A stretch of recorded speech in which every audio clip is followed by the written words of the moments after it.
It's recording. Oh, okay. Great. Thank you, Mary. And good morning to everybody on the call today. As you know, my name is Flint. I'm a product manager with the CA API Gateway, and welcome to the webcast. Today we will be going over the newest version of the API Gateway, which was released about a month ago, the 8.2 release. And we'll be talking about some of the new features that are present in that version of the Gateway, as well as a general vision plan for what we want to do with the Gateway going forward. So the presentation will take about 45 minutes. We'll have some time at the end for questions, and I would ask that if you do have any questions during the webcast, could you please add them to the Q&A panel up in the top left-hand corner, and then I'll be able to field them at the end of the presentation. Great, so let's get going here.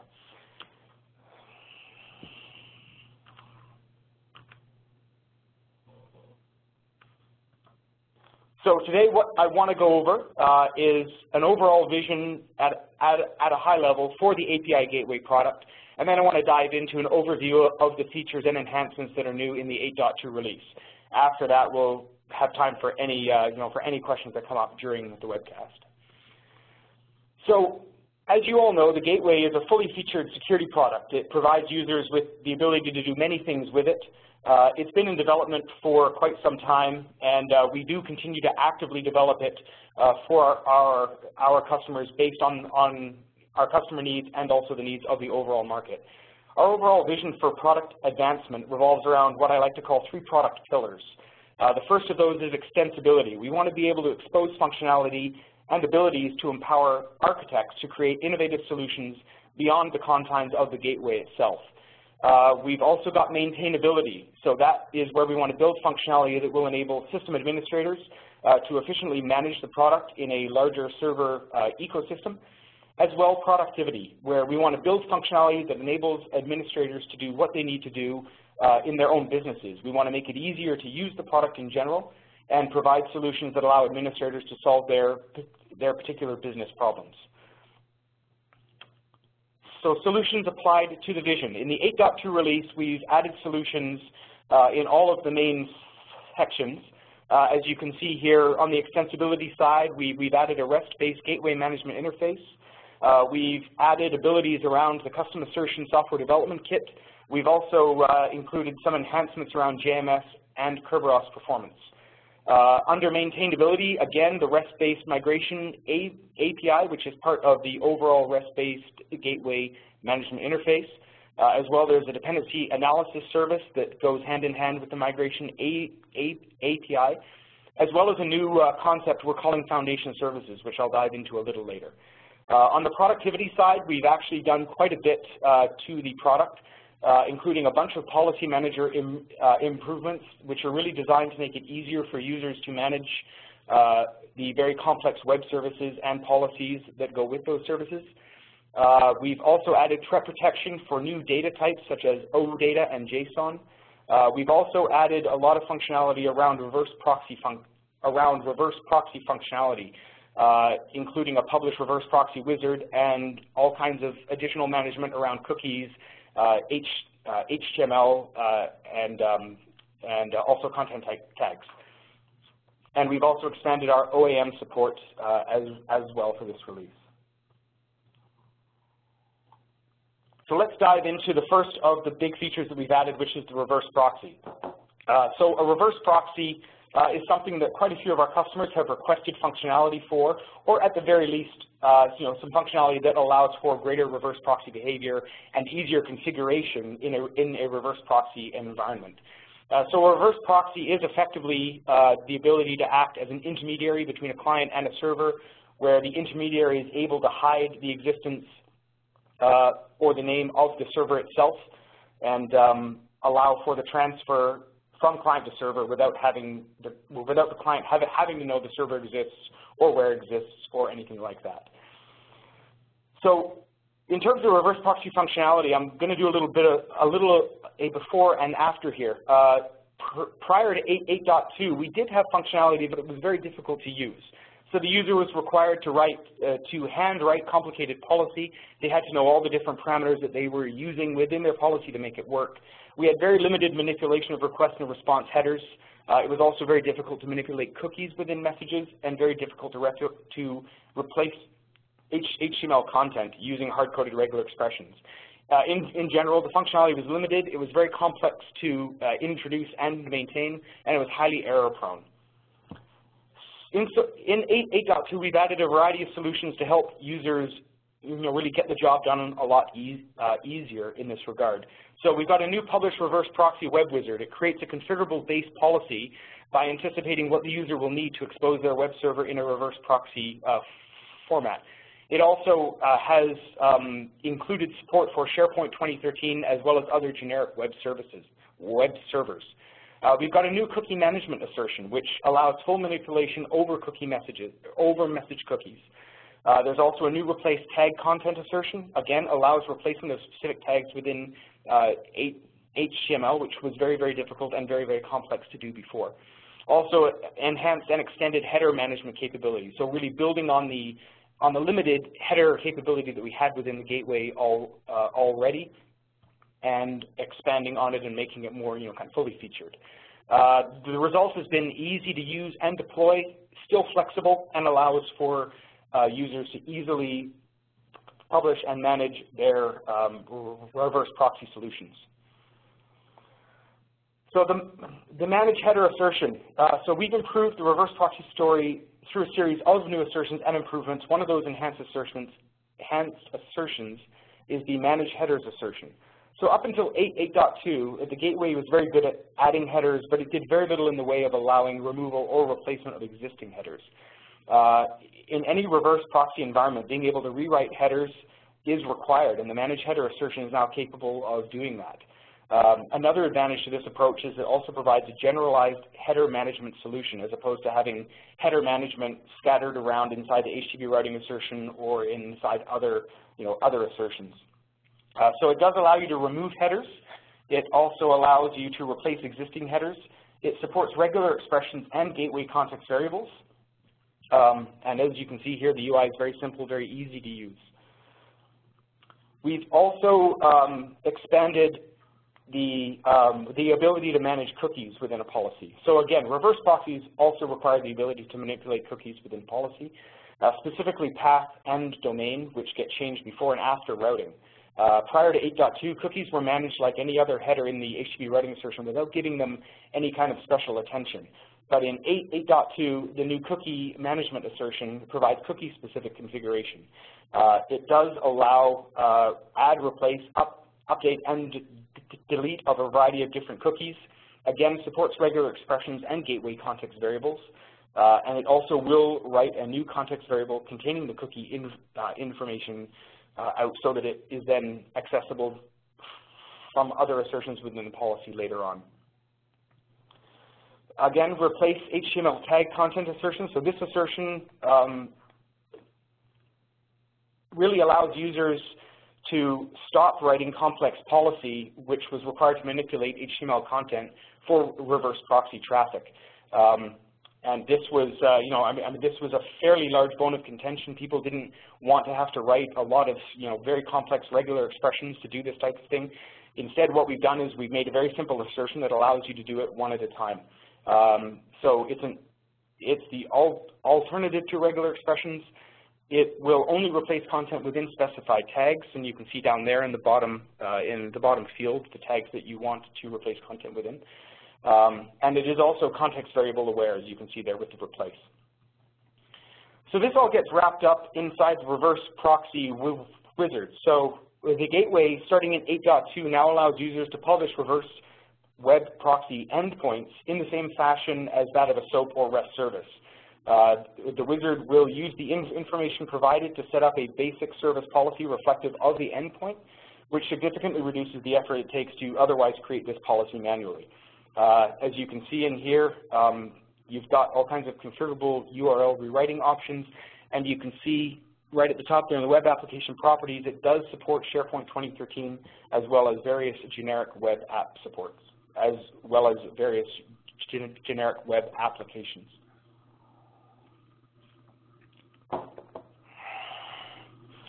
Another feature we've got in the 8.2 release is a new REST-based gateway management API. Up until 8.2, the only general management interface that the gateway exposed was our WSMan, which was based on SOAP and web service calls. Now we've got a REST-based one, which provides full create, update, and delete control over all entities within the gateway. It includes a fully featured migration API as well, which is something that the WSMan API did not include. Allows you to create migration bundles for easy export and import. It will also do migration mappings, and it will also provide a dependency analysis service, which will provide a list of dependencies for any particular service or folder. In the same way as WSMan, it is backed by a policy, so it is as secure as users want to make it. And it also comes with its own web-based documentation, including samples of how to use in a Java doc style. So again, before and after, pre-8.2, we were limited to the WS management interface. It relies on SOAP and XML, which are generally heavy and cumbersome to use. It had limited abilities and only covered a subset of the entities within the gateway, and also had limited documentation around usage. It had limited functionality. It was not extensible. In 8.2, as I just said, we've got the new management interface built on REST. It's got a nice extensive interface, allows users to manipulate most of the objects within the gateway, provides additional capabilities around migration and centralized dependency analysis, and comprehensive web-based documentation available on the gateway.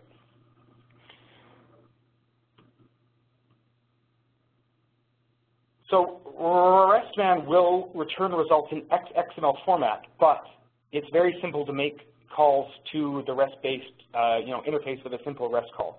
And you can see up here, you can see in the top here in the title bar that there is a very simple REST-based call that's been made to the REST-based API that is published on the gateway that is returning a list of the services published. And you can see the result down here is an XML result. It's an incomplete set. My actual gateway's got far more services than that. But users can use these results to construct complex management tasks with a series of request and result manipulation. One of the really nice things about RESTman is the online Javadoc style help that we've included. So every gateway comes built with online help with Javadoc style guide and samples.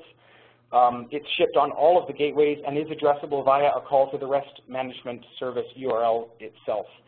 So I've taken a quick snapshot of the page. It's a fairly involved help set. It does include a getting started guide, which goes over setup, basic entity operations, and also how to CRUD the entities within the gateway. It also provides a list of all resources that are available via the REST interface. It has a Javadoc style documentation on how to use those resources, including syntax, the requirements for parameters, as well as sample responses that you would get back from any of the calls. It also goes through an overview of the migration API and examples of how to use it. So in other words, this is a very powerful management interface that we've built, and it will become the future for us and really become a foundation for what we want to build any tools on. So it will be the foundation for building new utilities and tools for the gateway. It will be expanded over time to accommodate any additional functionality.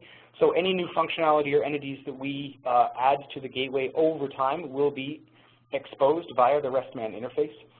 And as you can see here, we've already started to plan out what we want to do with this. Well, we've still got the we still have the WSMan interface, and we can add on very limited functionality to that. But starting in 8.2 with the RESTman interface, we've also got a built-in migration API and a dependency analysis service.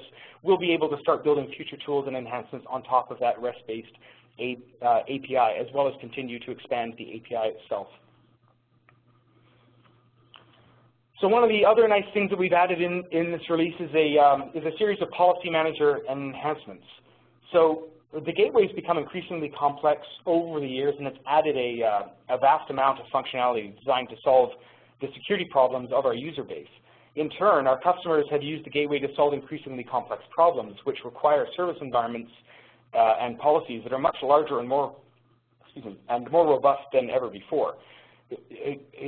Given the trend that we're seeing where customers are building very long and very complicated policies, our customers have asked us to add tools designed to help them troubleshoot and debug those policies, which the API Gateway team has now begun to do. So in the 8.2 release, we've added a series of new features that are really designed to do just that. We've got now the support for multiple tabs, where services will now open up within their own tab as opposed to a single tab interface, where you can now have multiple policies being managed at the same time. We've now got a policy diff viewer, so it's a visual representation of the differences between two policies. You can view it in both assertion form and raw XML form. It allows you to verify and track changes between policy edits. We have got a debugger, so anyone that's used an IDE before will find this debugger fairly familiar. It allows users to trace through policy, assign breakpoints, show real-time variable values in a watch-style window. And then, of course, we've also added policy tracing for encapsulated assertions, where prior to 8.2 we had policy tracing, we just were not able to trace into an encapsulated assertion. But given the the new popularity of the encapsulated assertion structure, we wanted to make sure that we did cover that off and allow tracing into those complex assertions. So the multiple tabs. The policy manager has actually had a tabbed interface since its inception, but we've only ever allowed one tab to be open at any given time. The Gateway team has finally decided to do something about it and actually use the tab interface to be able to display actual tabs. So the multiple tabs allow many policies to be open at once. As you can see there at the top, I've got a couple of services open. The user can switch between the tabs and work on them all at the same time. Users can use the tabs to also open multiple versions of the same policy if they wish to do so. There's a right-click context menu that allows you to close all except for the current one you're clicking on, close all, reopen last tab, which is effectively an undo function. It's very, very robust and will really make the life of the hardcore policy manager a lot easier going forward.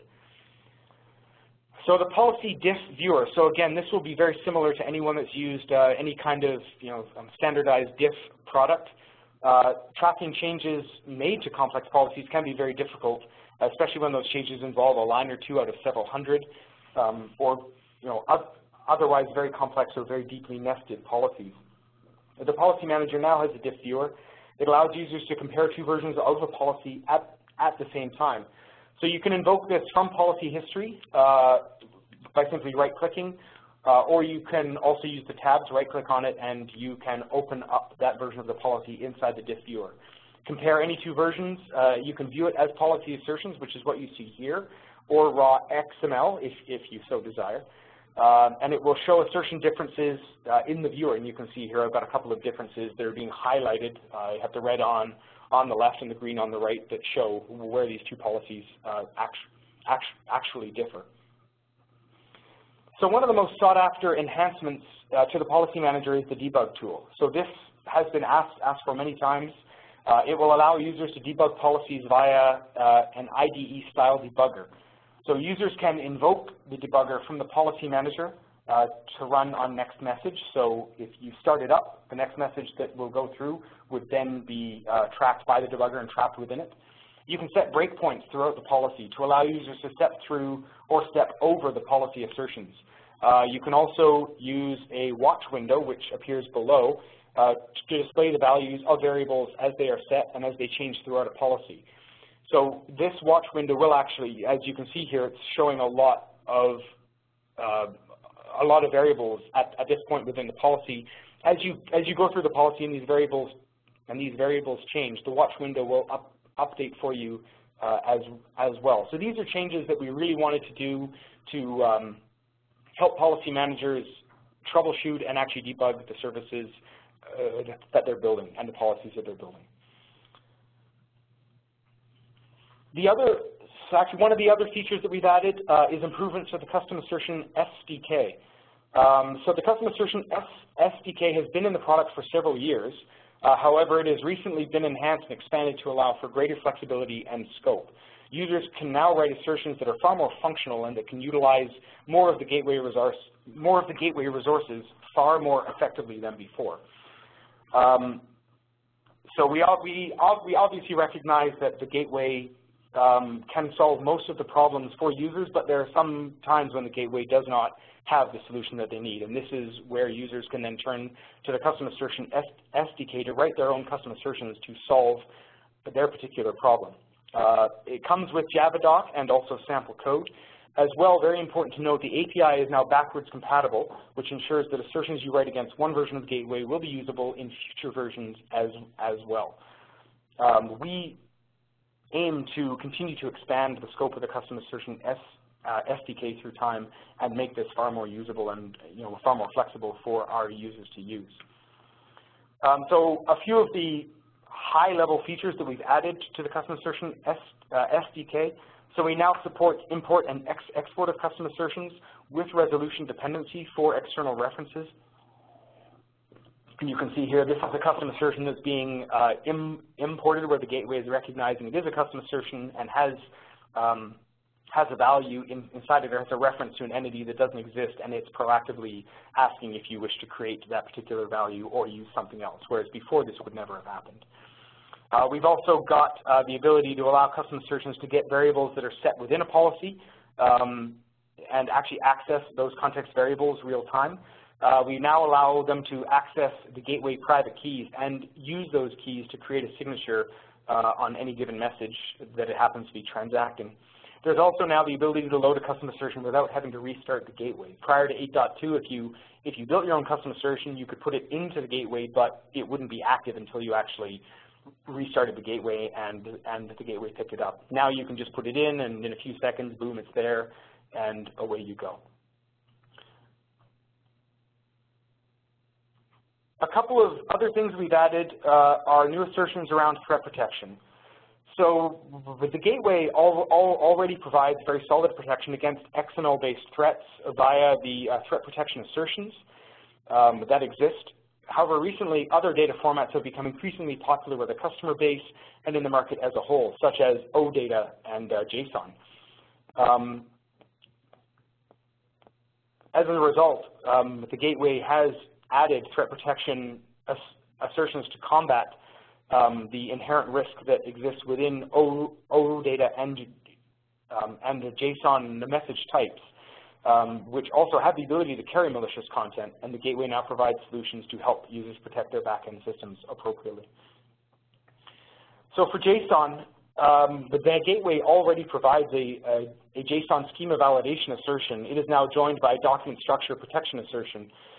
So similar to the XML document structure assertion that exists, this assertion allows users to limit the size and depth of JSON messages so that you don't have your gateway kind of bombarded with a JSON message that goes on forever, where you could effectively run the gateway out of memory or effectively start a denial of service attack, having the gateway have to operate on this very large JSON message.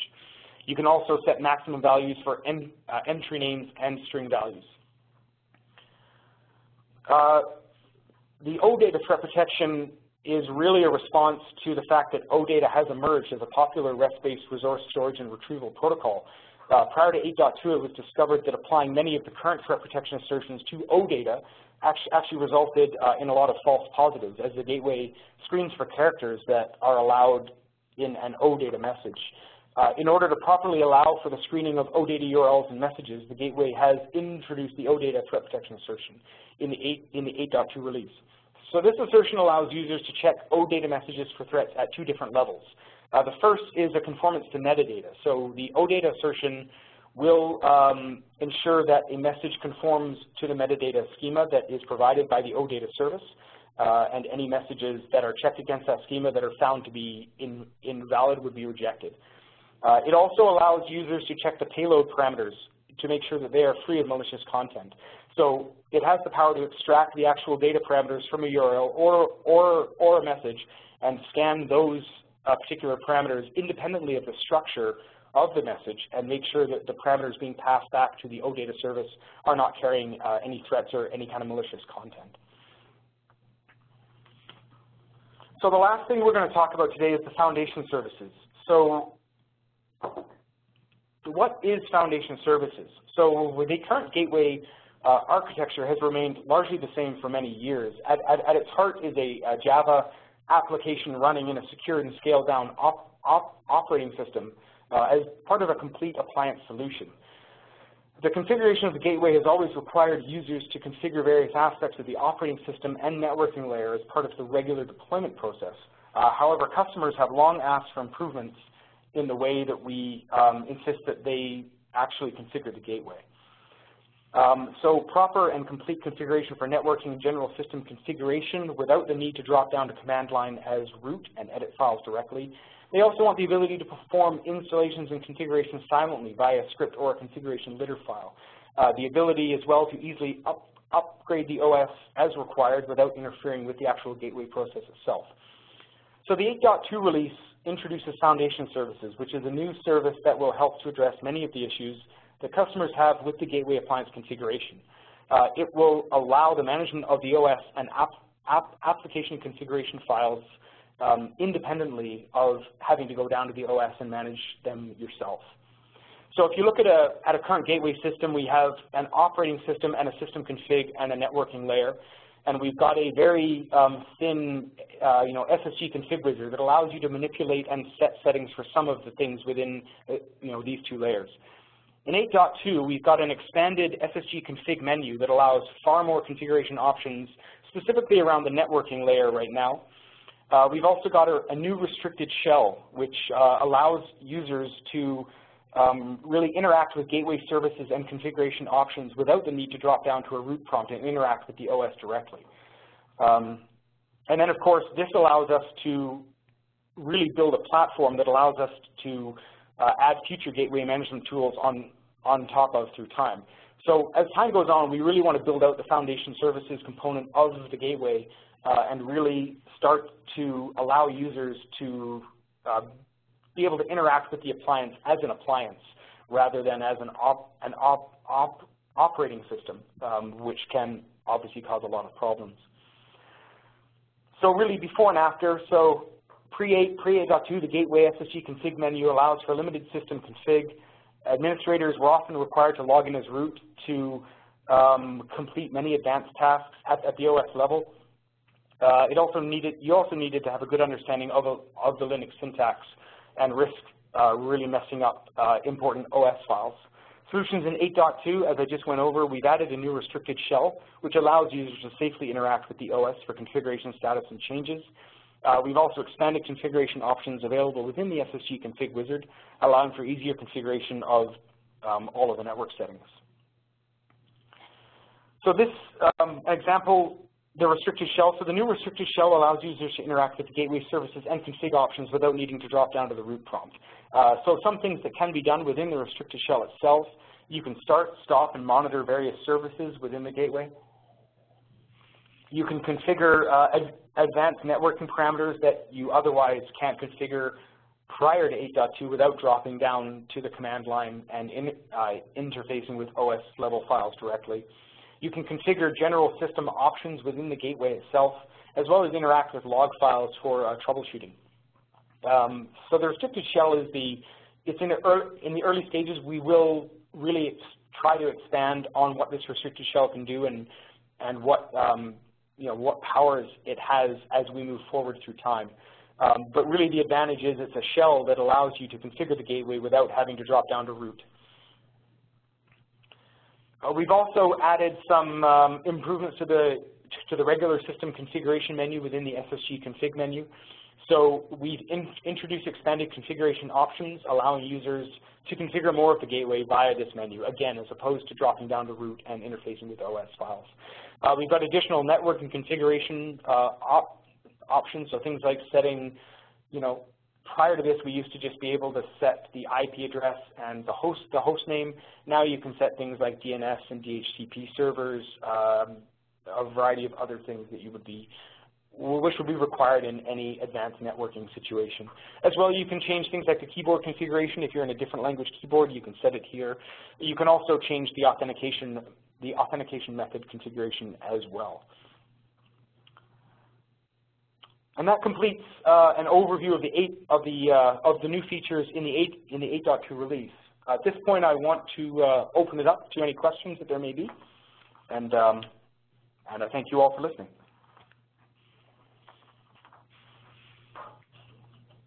Thank you, Aaron. You have a couple questions in the Q&A panel. I see them. Okay. So I'll just start at the top. So the CMT 2.x and slide 16. So the CMT was the CMT stands for the Command Line Migration Tool, which was a tool that was written by the tactical team, and it was something that was specifically designed to cover a bridge, really to bridge a gap in functionality around migration of the gateway. So if I can go back to slide 16 here, have a quick look. Actually, I can do that here. Just a moment.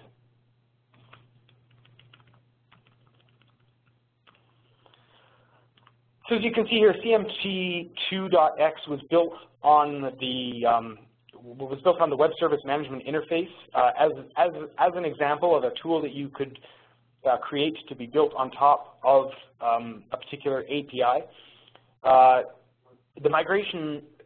The functionality that was covered off with CMT2 was actually also covered off within the REST-based management API as a built-in API rather than a tool. So this was a good example of where we took a tool built on top of an API because that API was not extensible enough to be able to include that particular tool inherently, and we instead added that functionality straight to the RESTman API as part of the API itself. This is just an example of how we're trying to build out a very fully featured kind of management interface for the gateway and try to cover off all of the things that we think users would want to do with this sort of management tool in order to manage a gateway. That's why we only want to build future tools and enhancements on top of this particular API and really treat the REST management API as the main management tool going forward.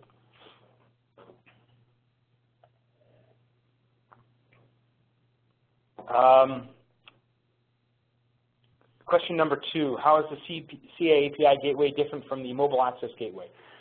So the API gateway is effectively the foundation for all of the products that are built within the API management business unit.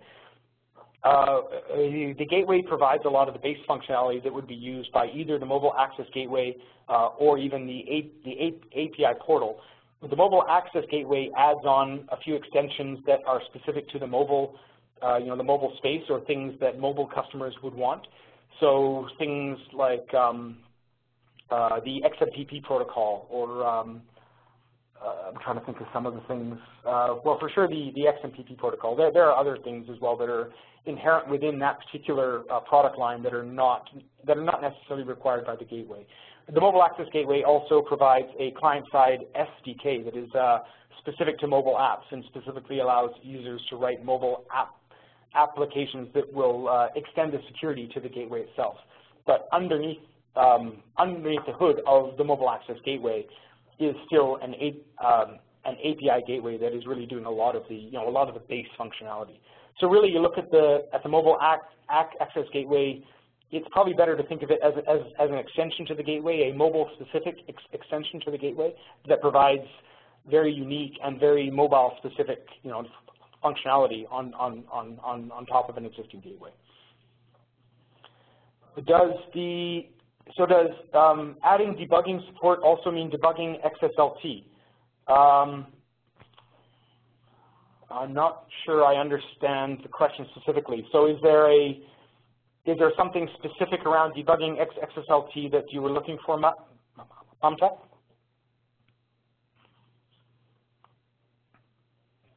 I mean, effectively, the debugging support allows you to debug a policy of which inside that policy there might be an XSLT transform, but it will not specifically step into a transform to debug whether or not your transform is syntactically correct or anything like that. However, if your transform is causing problems, it should be, in some cases, it will be evident from the policy debug that that assertion is causing problems and is probably something that you should look at. So at any given time throughout throughout that policy debug, you can step through that policy. When you get to that assertion, you could look at what that transform is is doing by setting some variables and being able to see what it spits out at the end, and you might at that point have a very good idea of whether or not that assertion is causing problems. However, specifically for specific transform, that transform kind of debugging, no, that isn't something that the debug functionality is specifically doing within the 8.2 release. Any updates made to ESM in this release? There were no significant updates made to the ESM in this release. I believe a couple of bugs were fixed. However, beyond that, we are working on a strategy for improving and enhancing the ESM functionality that currently exists within the ESM in a variety of different ways going forward. Arvind, as I understand, 2x at the MAG was also released around the same time as API Gateway 8.2. How these releases relate to each other, is this because the foundational C API Gateway underwent enhancements? Yes, so the MAG and the API Gateway, well, so any API Gateway release could introduce changes that might require another release of the MAG or the API portal in order to use it. We generally try to keep the gateway relatively benign in terms of interaction with the MAG and the portal, in that we don't want to make changes that will disrupt them too much and therefore actually physically stop users from using those, those particular products with a new version of the gateway. In the case of this particular release, I think it was just a timing, a timing thing. It just so happened that the MAG was releasing around the same time as the gateway, and the product management team on the mobile access gateway wanted to make sure that they supported the new version of the gateway. So they timed their release to be roughly at the same time in order to make sure that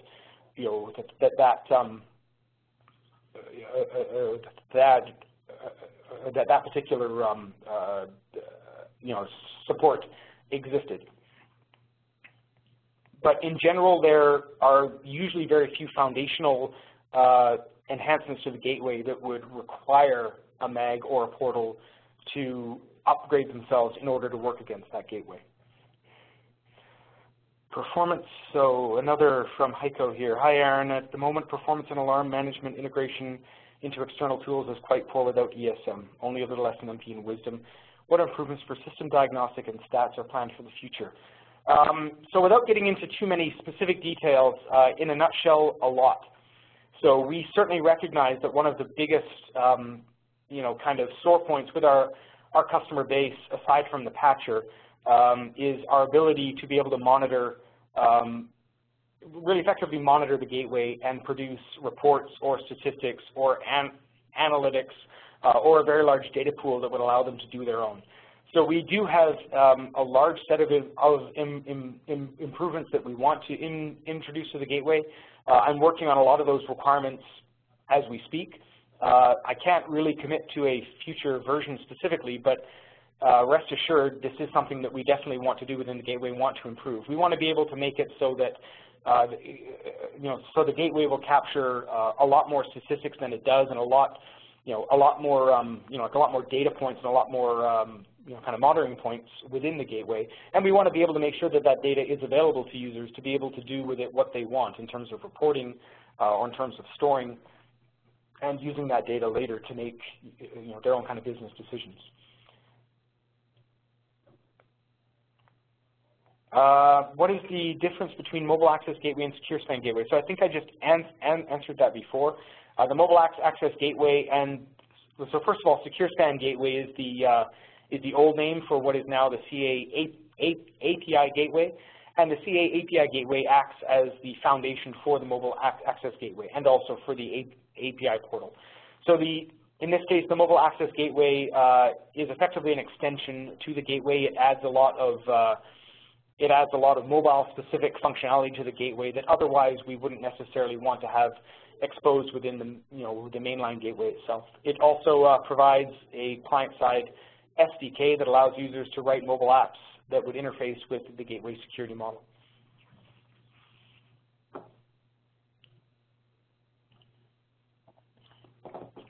All right, are there any other questions?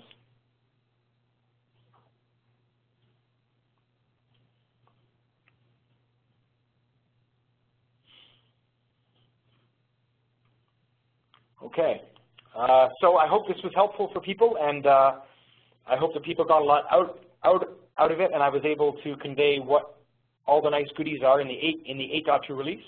I appreciate your time today, and thanks very much.